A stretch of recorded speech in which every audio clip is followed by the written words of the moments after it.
बहुत समय पहले किसी गांव में अंजलि नाम की एक गरीब लड़की रहती थी।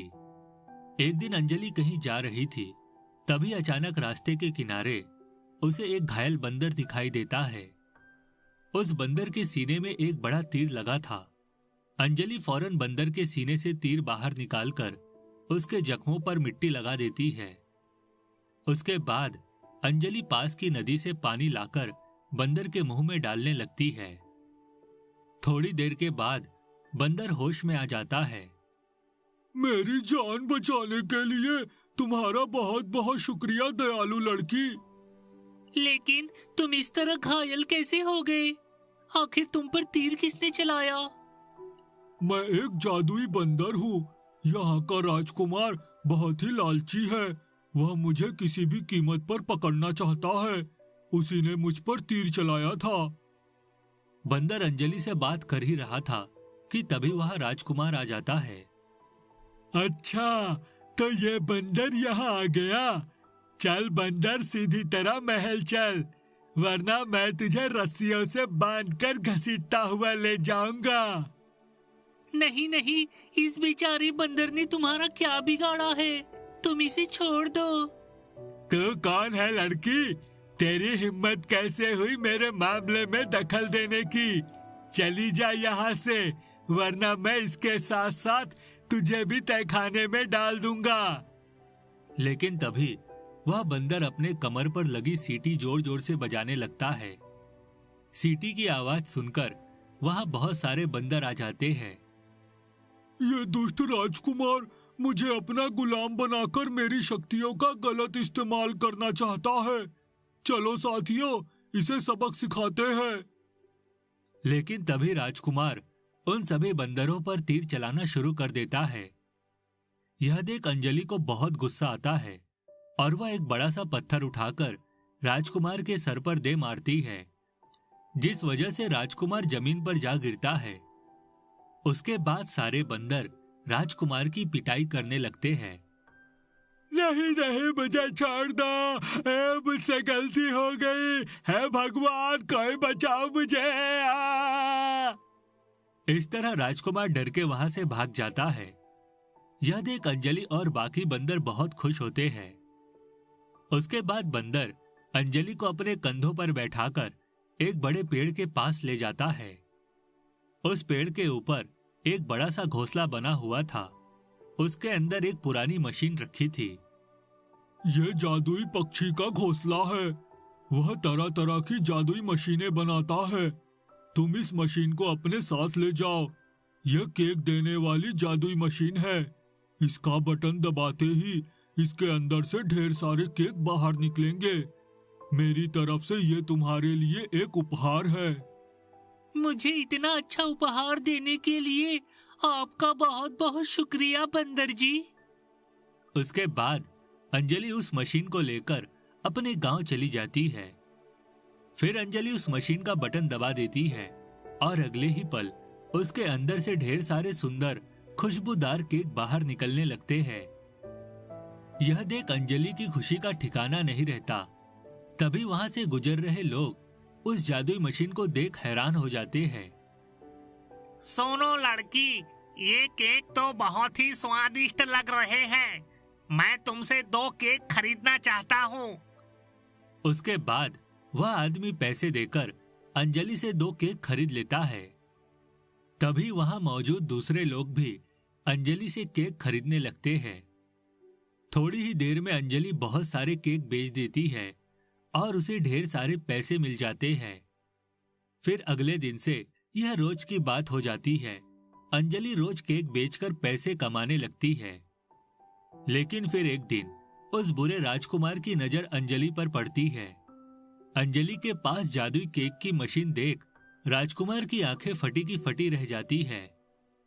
अरे ये तो वही लड़की है जिसने जंगल में मेरे सिर पर पत्थर से वार किया था। लेकिन इसके पास ये जादुई मशीन कहाँ से आई? उसके बाद राजकुमार अंजलि के पास पहुंचकर उसे धमकाने लगता है। सुन लड़की, अगर तुझे अपनी जान प्यारी है तो ये जादुई मशीन मेरे हवाले कर दे, वरना मैं तुझे जान से मारकर इसे हासिल कर लूंगा। नहीं नहीं, तुम एक लालची और बुरे राजकुमार हो। मैं अपनी जादुई मशीन तुम्हें नहीं दूंगी। तुम यहाँ से चली जाओ। लगता है तू सीधी तरह नहीं मानेगी। ठहर जा, अभी तुझे मजा चखाता हूँ। उसके बाद राजकुमार अपनी तलवार निकालकर अंजलि को मारने के लिए आगे बढ़ता है, लेकिन तभी अचानक उस मशीन के अंदर से ढेर सारे केक बाहर निकलकर राजकुमार के सिर पर गिरने लगते हैं। यह देख राजकुमार घबरा जाता है। अरे नहीं, ये क्या हो रहा है? इतने सारे केक एक साथ मेरे ऊपर गिर रहे हैं। हे भगवान, कोई बचाओ मुझे। लगता है ये मशीन बहुत ही खतरनाक है। मुझे अपनी जान बचाकर यहाँ से भाग जाना चाहिए। लेकिन तभी उस मशीन के अंदर से एक बहुत बड़ा विशाल केक बाहर निकल आता है। उसके बाद केक के अंदर से दो बड़े हाथ बाहर निकलकर राजकुमार को पकड़ लेते हैं और उसे हवा में उड़ाकर दूर एक पहाड़ी की चोटी पर ले जाते हैं।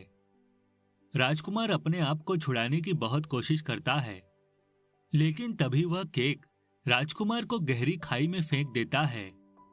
अरे मर गया रे, कोई बचाओ मुझे। फिर खाई में गिरकर राजकुमार की मौत हो जाती है। इस तरह उस दुष्ट राजकुमार को उसके किए का फल मिल जाता है। उस दिन के बाद से अंजलि के जीवन में कभी कोई परेशानी नहीं आती और वह हंसी खुशी अपनी जिंदगी जीने लगती है। जादुई पायल का कमाल। सीता और गीता दो जुड़वा बहनें थीं। वे अपनी माँ के साथ गांव में रहती थी। उनकी माँ सविता सब्जी बेचकर अपने घर का गुजारा चलाती थी। सविता बहुत मेहनत करती थी, पर सीता और गीता उसके काम में कोई मदद नहीं करती थी।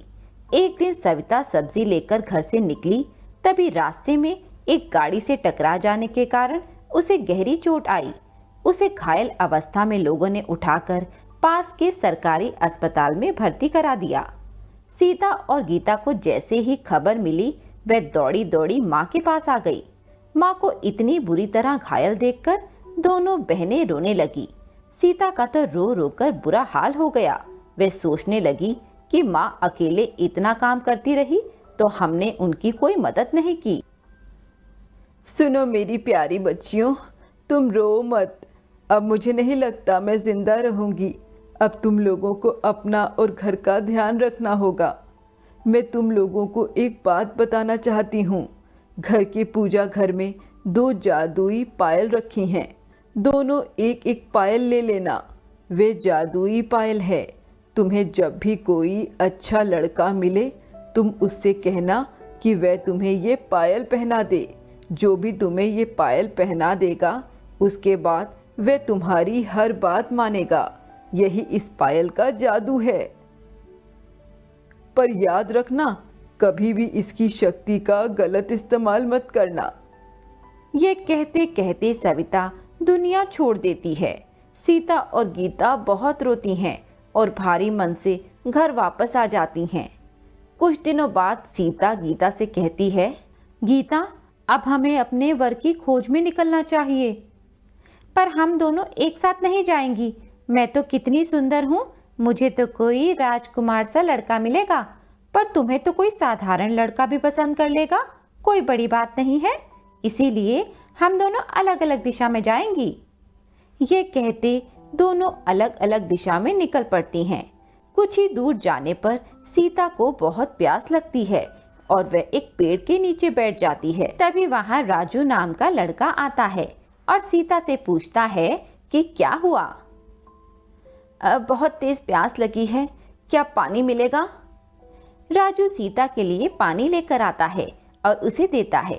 जब तक सीता की तबीयत ठीक नहीं हो जाती, राजू वहीं खड़ा रहता है। यह देखकर सीता सोचती है कि यह लड़का बहुत अच्छा है, दूसरों की मदद करने वाला है। क्यों ना मैं इसके सामने प्रस्ताव रखूं? यह सोचते हुए सीता राजू को विवाह के लिए कहती है।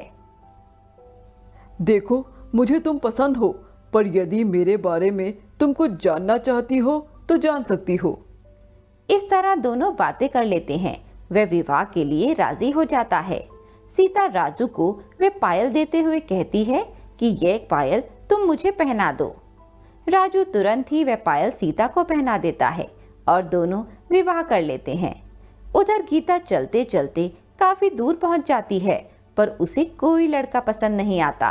थक हार कर वह एक जगह पर बैठ जाती है और सोचने लगती है कि मैं तो किसी अमीर लड़के से ही शादी करूंगी। तभी सामने उसे एक लड़का नजर आता है। उसे देखते ही वह पहचान लेती है कि वह गांव के ठेकेदार का बेटा सूरज है और बहुत ही पैसे वाला है। मैं इससे ही विवाह करूंगी। यह सोचते सोचते वे सूरज के सामने जानबूझकर चक्कर खाकर गिर जाती है। सूरज उसे उठाता है और पानी पिलाता है। गीता के रंग रूप को देखकर सूरज मोहित हो जाता है और गीता के एक बार कहने पर ही उसे पायल पहना देता है। गीता बहुत खुश होती है और वह सोचती है कि अब तो सूरज उसके वश में है। वह उसे अपने घर ले जाती है। गीता सूरज से कहती है, जाओ अपने घर से खूब सारे पैसे और सुंदर गहने लेकर आओ। यह सुनते ही सूरज अपने घर की ओर निकल पड़ता है और ढेर सारे पैसे और गहने लेकर उसके पास आ जाता है। इस तरह गीता सूरज से कई बार पैसे और गहने मंगवाती है। गीता सूरज से भी काम करवाती है और जो भी उसे कुछ चाहिए होता है सूरज से ही मंगाती है। एक दिन सीता गीता से मिलने के लिए आती है। सीता राजू के साथ बहुत अच्छी जिंदगी बिता रही होती है। अपनी बहन गीता का हाल जानने के लिए वह उसके घर आती है, पर वहां आकर जब वह सूरज का ऐसा हाल देखती है तो वह गीता को समझाती है, गीता तुम ये गलत कर रही हो। इस तरह से सूरज को अपनी हर बात के लिए पायल का इस्तेमाल मत करो। माँ ने इसका गलत इस्तेमाल करने से मना किया था ना। तुम ऐसा मत करो। अपने लालच के लिए यह सब करना गलत है। चुप रहो। उपदेश देने की कोई जरूरत नहीं है। मैं अपनी जिंदगी में खुश हूँ। तुम अपनी जिंदगी जियो। मेरी जिंदगी में दखल अंदाजी करने की कोई जरूरत नहीं है। गीता का ऐसा बर्ताव देखकर सीता का दिल बहुत दुखी होता है और वह चुपचाप से वहां से चली जाती है। उधर सूरज के घर में उसके माता पिता बहुत परेशान होते हैं कि आए दिन हमारे घर से इतने पैसे और गहने कहाँ गायब हो रहे हैं। आखिरकार उन्हें पता लग ही जाता है कि उनका बेटा ही चोरी कर रहा है। सूरज के पिता सूरज का पीछा करते हुए गीता के घर तक पहुंच जाते हैं। वहां सूरज को पैसे और गहने गीता को देते हुए देखकर उनकी आंखें खुली की खुली रह जाती हैं। गीता को सबक सिखाने के लिए वे पुलिस को लेकर गीता के घर पहुंच जाते हैं और उसके घर की तलाशी करवाते हैं। वहां पर ढेर सा रुपया और गहने मिलते हैं। इन सबूतों के आधार पर गीता और सूरज दोनों को जेल हो जाती है। सूरज के पिता अपने बेटे को तो जेल से छुड़ा लेते हैं, पर गीता जेल में ही पड़ी रहती है। गीता रोते रोते सोचती है कि काश उसने अपनी माँ की बात या सीता की बात मान ली होती तो आज उसे यह दिन न देखना पड़ता। वे रोते रोते जेल में 2 दिन पड़ी रहती है। सीता को जैसे ही इस बात की खबर मिलती है वे राजू के साथ गीता से मिलने आती है और उसकी ये हालत देखकर बहुत दुखी होती है। मुझे माफ कर दो सीता, मैंने तुम्हारी बात नहीं मानी, इसीलिए आज मुझे ये सजा मिल रही है। मुझे बचा ले मेरी बहन। तुम परेशान मत हो, मैं तुम्हें जल्दी यहाँ से रिहा करा लूंगी। सीता और राजू अपना घर गिरवी रखकर जो पैसे मिलते हैं उससे गीता को जेल से निकलवा लेते हैं। यह सब देखकर गीता बहुत शर्मिंदा होती है और सीता से माफी मांगती है। गीता अब चुप हो जाओ और बताओ कि तुमने इससे क्या सबक सीखा। इस पर गीता कहती है, सीता मुझे समझ आ गया है कि हमें किसी भी शक्ति का दुरुपयोग नहीं करना चाहिए। मैंने इस जादुई पायल की शक्ति का गलत इस्तेमाल किया, इसी कारण मुझे यह सज़ा मिली है। मैं आइंदा कभी भी इसका गलत इस्तेमाल नहीं करूंगी। लालच में आकर कोई भी गलत कदम नहीं उठाऊंगी। ये कहते हुए सीता और गीता गले मिलती हैं और सभी खुशी खुशी घर वापस चले जाते हैं।